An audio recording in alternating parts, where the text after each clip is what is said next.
রাধে রাধে বন্ধুরা, তোমরা সবাই কেমন আছো? আবারও মিনি ব্লগে তোমাদের সকলকে স্বাগত জানাই।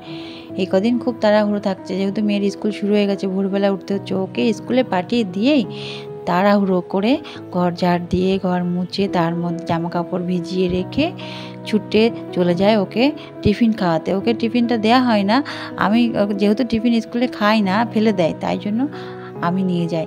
আজকে বায়না ধরেছে একটা ডিম সেদ্ধ দিতে, তাই আমি ডিমটা সেদ্ধ করে রেখে, যেহেতু গা ঘেমে গেছি, সেহেতু গায়ে একটু জল ঢেলে ছাদে গিয়ে জামা কাপড়টা নেড়ে যে দেখো কত ফুল ফুটেছে, ফুলগুলোও তুলে নিয়ে আসলাম। আজকে লাল ফুল ফুটেছে অনেকগুলো, দুটো তিনটে, আর লক্ষ্মী জবাও 5-6টা ফুটেছে।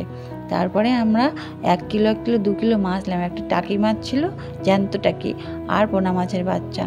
আমি স্কুলে চলেও এসেছিলাম, এসে ওকে ঘন্টা পড়ে গেছিলো, ওকে আমি তাও ডিম সেদ্ধটা খাইয়ে দিয়েছি। তারপরে ওকে নিয়ে বাড়ি চলে এসেছি। এসে আমি ওকে স্নান করিয়ে, আমার কিছু কাছাকাছি ছিল, আরও কাছাকাছি, ওগুলো কাচবো। তাই বললাম তুই ঠাকুরগুলো গোছা, আমি আসছি।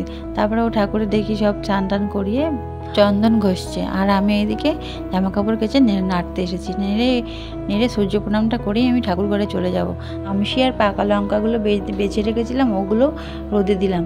আর কি বলতো, আমলকি যে ভালো কটা ছিল ওটা খাবো, আর যেগুলো একটু খারাপ সেগুলো শুকাচ্ছে, ওগুলো না গুঁড়ো করে রাখবো, মাথায় মাখলে চুলগুলো ভালো হবে, তাই জন্য। তার আগে একটু সিঁদুর পরবো, এই জাস্ট গিয়ে দেখি ও গোপালকে স্নান করিয়েছে, কিন্তু জামাটা পরাতে পারিনি বলে ও রেখে দিয়েছে। আমি বললাম কি আজকে তাহলে গোপালকে জামাই পরাবো না, যেহেতু গরম পড়েছে, তা গোপালকে শুধু প্যান্টটা পরিয়েই রাখবো। তোকেও তো রাত্রেবেলা প্যান্টটা পরিয়ে শুয়ে রাখি, গরম পড়েছে দেখো খালি গায়ে রেখে দিয়েছে। এই যে আমি তাই বললাম থাক গোপাল, আজকে খালি গায়ে থাক।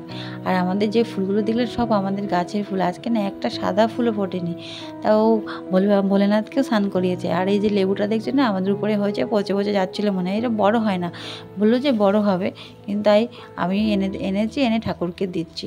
বেশি কোয়া হয়নি, 8খানা কোয়া হয়েছে, ছোটো লেবু তো, তাই ঠাকুরদের ভাগ করে দিয়েছি। আর এই যে গোলাপি জবাগুলো দেখো, আজকে 3-4টে জবা ফুল ফুটেছে, তা মা সরস্বতীকে দিয়েছি, আমার গোপালকে দিয়েছি, আর রাধাকৃষ্ণকে দিয়েছি, আর মা লক্ষ্মীকে কমলা কালারের জবাটা দিয়েছি।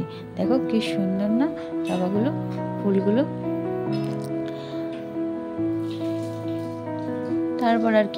তারপর পুজো টুজো দিয়ে চললাম ভাত বসাতে। আমি স্কুলে যাবার আগে আমি হাঁড়িতে মাখিয়ে গেছিলাম, যেহেতু তাড়াহুড়োই থাকে, সেহেতু বাটি মাখিয়ে থাকলে হঠাৎ খুব তাড়াতাড়ি ভাত বসিয়ে দেওয়া যায়। তার আগে আমরা একটু খুদ ভাত খেলাম। পাশের বাড়ি দিদি পেঁয়াজ ভাজা আর শাক ভাজা দিয়ে খুদ ভাত দিয়ে গেছিলো, তাই কটা খেলাম। এটা কী ফল বলো তো? আর ওই ছবিটা মেয়ে খুব জ্বালাতন করছিল আমাদের, তুমি যে ছবি আঁকবে। আর তারপরে আমি পুজোর বাসনগুলো, ভাত হয়ে গেছে, তারপর ঠাম্মা তরকারি রান্না করতে গেছে ওই শাক, তাই আমি পুজোর বাসনগুলো মেজে হাঁড়ি কড়াগুলো মেজে নিলাম। তারপরে আজকে রান্না হলো অনেক রকম শাক, গাঁদামনি, কাটানুটি শাক দিয়ে, এটা শাক ভাজা, আরও জলটক মতো আম দিয়ে জলটক, আর এটা হলো বাটা মাছ দিয়ে, আর পিপুল শাকের ডাঁটা দিয়ে, মানে শাক দিয়ে মাছের তরকারি। আর এই ছোটির নেমন্তন্ন আজকে আমাদের বাড়িতে, ও বাড়িতে খুব দুষ্টু করে, তাই আমাদের বাড়িতে ওর নেমন্তন্ন। আর দুজনে একসঙ্গে খেলে তাড়াতাড়ি খাওয়া হয়ে যায়। আর মেয়েকে ভাত মাখিয়ে দিয়েছি, আর ওই ছোটিকে ভাত মাখিয়ে দিচ্ছি।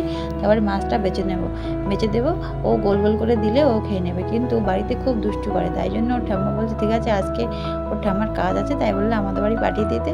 তো তোমরা ভালো থেকো, সুস্থ থেকো, বাই।